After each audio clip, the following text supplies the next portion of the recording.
Welcome in this Sunday edition of a little recruiting talk here on this Sunday. CJ Vogel and myself, we're going to break down defense. Where's the Texas defensive recruiting at headed into the month of June? It's right around the corner. Official visits start June 6th through 8th. And this show today is presented by Tackle Addict. CJ, I'll tell you more about Tackle Addict, a company that is owned by Brian Robeson and Brandon Belt. All right, CJ, we're going to start with edge. Because this is an interesting position. I think we lack some clarity right now where this position is going to go. With offensive line, some positions you kind of know, right? Linebacker, we kind of have a feel. Defensive back, we certainly have a feel. Edge, it feels like it's kind of wide open. And I'm going to lead you down the path of Luke Wafel out of the Hun School, because I think he's one of the more interesting decisions coming up. A guy Texas really likes, Loudon Clark and Kyle Flood were there Monday, but there's the connection with Penn State. Yeah, absolutely. Luke Wafel's a guy that showed up in campus last July, Jerry, and everybody's kind of saying, wait, why are you out here, right? You made the trip from New Jersey down to Texas. He later told OTF that I like Texas. I grew up with Texas gear. I had Texas memorabilia in my bedroom growing up. But how much does that matter today? Now, of course, getting him back to campus is going to be important. But does he get to campus? That June 20th official visit, of course, that is after the Penn State official. Texas, Loudon Clark, Kyle Flood saw him this past weekend on Monday, just kind of urging him, Jerry. I would assume most of that conversation is, we're going to see you back end of June, right? You know, a little nudging of the shoulder there. But you mentioned that connection to Penn State. That's his older brother transferring from Michigan to Penn State to play football. Of course, that connection, that Northeastern proximity certainly helps the Nittany Lions here. But Wafel's certainly interested in the Longhorns. He's been to campus several times on his own dime. Now, will that connection, of course, mean more for that official later on in June? We'll see. But Texas in the thick of things for the moment. Another edge prospect I want to mention is more closer to home, right? This is Temple edge Jamarian Carlton, who Loudon Clark was out to see twice during the spring as well. And Texas was able to finalize an official visit with Carlton. That previously had not been the case. Texas had kind of been on the outside looking in terms of official visit schedule for Carlton. Now that June 6th official is locked in, SMU gets the boot. Plenty of other schools. USC was a school previously that he had been a big fan of. And then you start looking at Texas Tech. What does Baylor look at? Texas A&M certainly in the mix. So plenty of other options for him in the region, in the state. But that just about does it really for edges in state. Oh, of course, and then Duncanville's Landon Barnes, who we need to mention, received a Texas offer in May. Been to campus twice in the spring, one without an offer and then one with. Worth mentioning him at least, and we all know Duncanville defensive linemen have done Texas pretty well over the last few years, Jerry. But moving on out to the deep south, you were out, saw a couple of these guys out in Georgia and Mississippi. We'll start with Dre Quinn because that's a familiar name for Texas fans. After that unofficial in the spring, Texas made a major move up that board. Yeah, Dre Quinn is out of Greater Atlanta Christian in Norcross, right in the Atlanta area. There's some connections there. Kenny Baker's dad was a former head coach in the area. Josh Dunson's dad was a head coach in there. And I think they both have connections to that staff in somewhere, shape, or form. That does that mean they're going to get Quinn? But I think Dre Quinn had a great visit. He immediately locked in a June 13th official visit on his unofficial visit in April. And, look, wherever people have this guy ranked, it's probably too low, whether you have him a high 3-star or low 4-star. This official visit list is Notre Dame, Clemson, Georgia, Texas, and Tennessee. If that's the 3-star, he's the best 3-star I've ever seen. So, look, he is a very talented guy. And Texas feels like they're right there with him, which is interesting to me because he's been on campus once. There's a kid, Kamari Brooks, in North Oconee and Bogart, Georgia, who Texas is recruited. There's Jake Krull, who's going to visit at IMG Academy, who's originally from Orlando, really talented edge prospect. Loudon Clark was in to see him in May. He made an April visit. Now he's coming back in June. And then you have some guys, CJ, they're interested before we get to D tackle. And I think it leads us into D line pretty easily. You have Draylen McCoy out of Tupelo, Mississippi, 6'5", 250. He's kind of that 5-tech that may end up playing inside, being that 5-tech interior guy. Similar framed to an Alfred Collins at a young age. And then you have Bryce Perry right out of Buford, Georgia, one of the top D linemen in the country, who's also, he's not that big, long, tall frame, but he's a guy who can play that 5 tech as a power guy on the edge. He could play some inside 3 tech as he gains weight. He's 6'2", 6'2 and a quarter, 265, 270 right now. And A&M and Texas are both two in Clemson, or maybe the top 3 in that recruitment right now, which is very interesting. But this position's kind of wide open heading into June. And it's going to be really interesting to see where the dominoes fall for Texas. Again, here's the one thing we know about Sark right now, CJ, is they're going to get 2 good edges. It may just be hard for us to pin down right now who they're going to be. Yeah, it's not as clear cut as it was last year, it felt like, right? Lance Jackson committed early, and it was all about finding that opposite spot, which ended up going to Smith and Robo, both on the in-state. Now, we talked about it. Texas kind of toying around with Landon Barnes, got Jamarian Carlton coming in. This feels like the out-of-state crop is maybe a bit of a higher priority, or at least much more in abundance this year at the edge position. What's interesting for Bryce Perry, right now considered a consensus 5-star, visited January 25th for the junior day and was quickly back on campus April 12th for spring practice. He's been to Texas, Jerry, several times, of course, not just to see Austin and the Longhorns, but College Station and the Texas A&M Aggies, who are very much in the thick of things right there. But this is a good segue to the interior, because I do think there is maybe some conversation about where he could play, whether it be at an edge, at 5 tech, spin down to a 3. Jerry, the 3 techniques and the noses in this class, we talked about it last year with Myron Charles, Josiah Sharma. Look, Texas winning out on some big-time national recruitments. It looks like they're very much in a position once again this year. I want to start in the Northeast. I want to go back up to New Jersey. Damari Simeon, that's one that Texas fans need to be familiar with moving forward. Yeah, I think so. Look, there were questions. I think a lot of colleges, because he wasn't the kid that was out at combines and camps and such. How big is this guy, right? He visits Texas. He's 6'2 and a quarter, 6'2 and a half, 289. Okay, that's big enough with that frame. His top 4, Texas made their way into it, is Tech after that visit, which he had a great visit, and we'll be back June 13th for an OV. It's Texas, Ohio State, Penn State, and Michigan. Sounds like the battle you want to be in on a defensive lineman from New Jersey. I mean, that is Ohio State's been on him a while. Obviously, Penn State's been on him a while, as has Michigan. But he'll visit Texas again June 13th, and I think Texas is very much in the race here. And from there, I'm going to head down south. I mean, because, look, that's where a lot of this is. Then CJ's going to tell us about Tackle Addict, the guy who was a tremendous edge player, by the way. But I saw Kendall Gurville a couple weeks ago at Fort Myers. I think Texas is leading or 1A. Georgia's going to make it a run. They're going to make it. Florida's going to be in the mix, right? Those are going to be your 3, I think, at the end of the day for Kendall Gurville out of Fort Myers. But I think he likes Texas a lot. Then there's James Johnson on Miami Northwestern, who's expected to visit June 6th through 8th. Will he actually leave the area? We'll see. Florida, Miami, Georgia, I think are your main competition for Texas there. Vodney Cleveland out of Birmingham Parker in Alabama. The key in that recruitment, does he want to get out of state for college? If he does, I think it's coming down to Florida and Texas right now. If we'll see if Alabama and Auburn are there at the end of the day. It's hard for me to believe they won't be, but there's some chatter you just may want to get away for college. And, there's a number of other defensive linemen on the board here for Texas. It's a really good group. Emmanuel Ruffin from Bessemer City may visit in early June. Texas, even though Jamion Winfield shut down his recruitment, that's going to play out into the season. We know that with USC commitments. That's just the way that's going to go. He's up in Richardson, Texas. There's Keith Doty at Mesquite Poteet, who Texas came through and offered in May. Possibility to show up in June right now. They've cast a wide net. It's a very talented net. Valden Sohn, the defensive lineman from Sweden that's at Blue Ridge School, scheduled to visit June 22nd, 23rd. We think Oklahoma and Florida, the teams to beat there. Tico Crittenden in the Atlanta area. Texas is in on the right guys. And, again, it's like edge right now. They're in on the right guys, but we don't really know who are going to be the 3 or 4 in the class right now. We just know if you cast the net they have, whoever they went out for, they're going to be really good players. On top of that, look, they're casting that net deeper into Louisiana as well. Lamar Brown, wanted to mention him before we move on.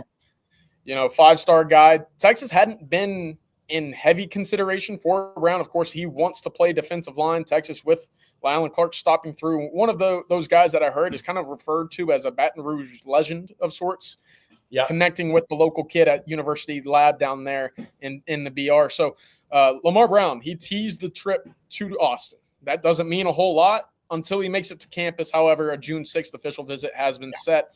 That focus on the defensive line, Jerry, I think is going to be a big point of emphasis moving forward. And then I wanted to also mention Dylan Berryman as well, from kind of that northern, kind of the shoestring part of Louisiana up there. Texas Purdue feels like that's kind of the battle there. Texas normally doesn't lose out their top targets to Purdue. We haven't seen that in really any of these last cycles with Steve Sarkisian. So how do the dominoes fall with Berryman? How do they fall with the rest of the class? That, I think, will determine what happens there. But before we move on to the back seven, Jerry, with linebackers, let me tell you about our good friends over at Tackle Addict.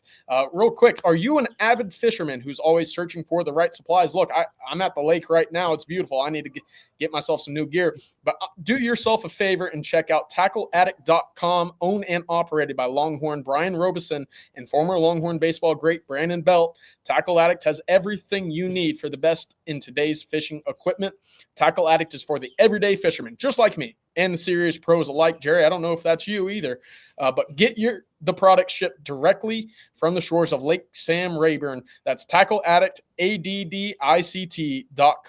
And Brian and Brandon say hook 'em. And we'll see them, obviously, watching the Texas baseball postseason as the NCAA tournament kicks off next week as well. But, Jerry, moving on to the back seven. Thank you, Tackle Addict, for sponsoring this Sunday edition of On Texas Football. Let's talk about the big movement at linebacker. And obviously that big news comes from Xavier Griffin backing off of his commitment from USC. The Longhorns making a big run there. Yeah, so Xavier Griffin, he's kind of that hybrid edge linebacker guy, right? But he's a five-star whatever. That's what I'll call him for those that love the recruiting rankings. Out of Gainesville, Georgia, backed off the USC commitment. Look, there's confidence on the Texas side. I'm going to wait to see how it unfolds because I think Georgia's quietly lurking, and you have Alabama and Ohio State. But I think Texas had great in-home visit with him earlier in May. I think things have really progressed since the unofficial visit in April with his family. I think Texas is going to be right there at the end of the day. They're also going to be right there with Braden Rouse out of Marietta, Kell, in the Atlanta area. Tennessee, Texas, Alabama, and Michigan's the fourth. But I'll be surprised if he doesn't stick in the SEC. But I think Texas is right there for one of the guys who's one of the best linebackers in the country. That's not one of the most talked about linebackers in the country. And you kind of work from there. You know, you have Talanoa Ely out of Orange Lutheran, who some people think will end up at USC. We'll see. He's scheduled to make an official visit as well. And you have Kosi Okpala and Tank King from in-state. Tank King's more of an inside linebacker. I think people have penciled in for Notre Dame right now. We'll see where it goes. Kosi Okpala is a kid that really likes Texas. He kind of fits the mold of what Johnny Nanson's been recruiting since he got to Austin. So the linebacker group is really talented. Again, where's it going to head is the question. We know Texas is going to sign a really good linebacker class of 3.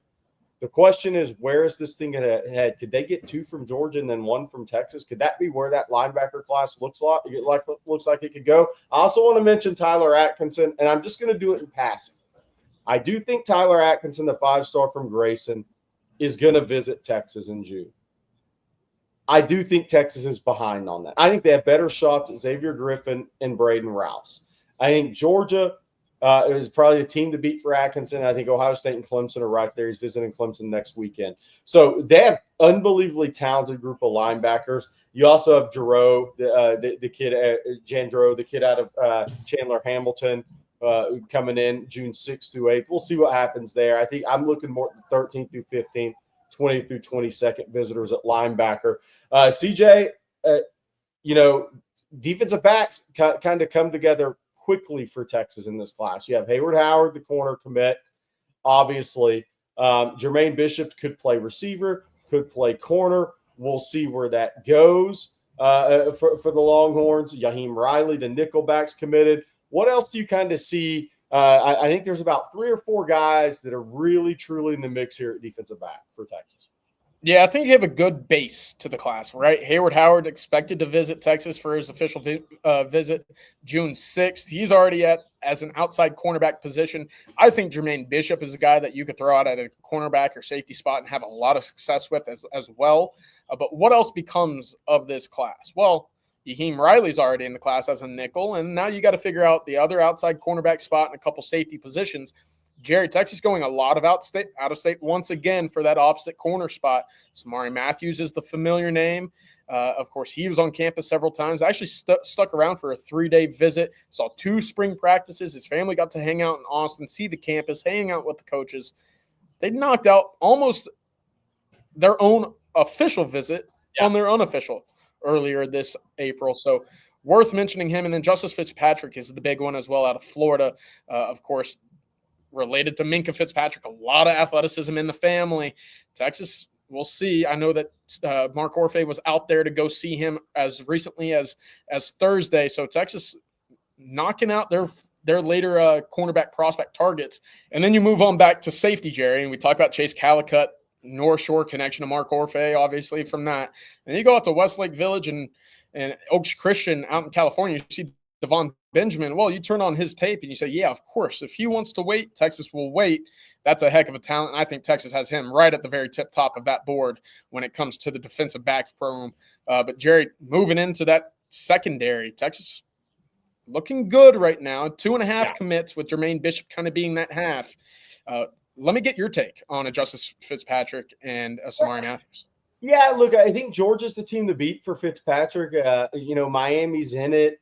Alabama's in it. But it's that Kirby Smart, Dan Schumann connection from Minkah Fitzpatrick's recruitment. I think Mark Orfe and everybody else has to overcome for Fitzpatrick. I think that'll be interesting. I think Texas has a slight lead over Clemson for Samari Matthews. I don't want to totally discount South Carolina. He's also going to visit FSU. But I think that's where that kind of sits. Clemson has 4 DB commits right now, 2 corners and 2 safeties, by the way. They already have 2 corners on the board, including the younger brother of Corey and Gibson out of South Oak Cliff. Chase Calicut's interesting because there's some at North Shore that think he may be a hybrid linebacker safety. So maybe he factors into both of those boards for Texas a little bit because that frame is going to add a lot of weight. CJ, in closing out this defensive class conversation right now, where do you kind of see things at? Kind of what do you is there a position that you're really watching here in June that maybe is going to define where this class ends up going? Yeah, I think the big one for me is you talk about edge. Well, we kind of mentioned it yesterday with that offensive line. If 1 or 2 dominoes start to fall and those spots get taken up, does that move the envelope for some others that maybe wanted to wait or get into the season with some of their decisions? And you look into that defensive line room. Look, Texas is pretty open when it comes to that front line right now. The trenches are pretty open, but they're bringing in a lot of prospects. And I'm not saying anything could happen with a Lamar Brown on that June 6th visit, but let's just say Texas knocks it out of the park and becomes a big factor for that. Does that speed up the process for Damari Simeon or a Vodney Cleveland? Or if you start moving down the line, a Kendall Gurville coming in June 20th? I think that's interesting because we've heard it time and time again, Jerry. When it comes to these Texas officials, you never know who really resonates with the staff and the city of Austin and what it has to offer for these officials. So I think that's going to be really interesting, starting with that defensive line and moving backward. Of course, Texas came in late really with a flip from Oregon for Josiah Sharma last year in late July. You had the big win for Myron Charles early, but the big win at the very end was Justice Terry, who a signing day win over Georgia from a top Georgia prospect. You don't see those often. Is that something that the staff wants to continue to rely on? Is that late push? We'll see. They're really good at it. Don't get me wrong, but I would imagine an earlier push for some of these out-of-state guys would be on the docket for this upcoming June. Yeah, it's going to be really interesting to watch how many of these recruitments, what positions go into the season. I think wide receiver, I think defensive line are 2 of those that likely will and potentially edge, but I think Texas may figure that one out. All right, that's CJ Vogel. I'm Gerry Hamilton. Thank you to Tackle Addict, Brian Robus, and Brandon Belt for sponsoring this kind of Sunday recruiting breakdown on the defensive side. We'll be back later for the Longhorn live stream Sunday night and all the content throughout next week as we get closer to the official visits in June starting for Texas. First elite camp for the underclassmen is the 5th. First official visits is June 6th through 8th. Second elite camp's the 12th. Then you have the 13th through 15th OVs and the 20th through 22nd OVs. You'll get sick of seeing these two faces, but we're going to be here talking about all of it. All right, thanks, CJ. You guys have a great Memorial Day weekend, and we'll talk to y'all in a little while.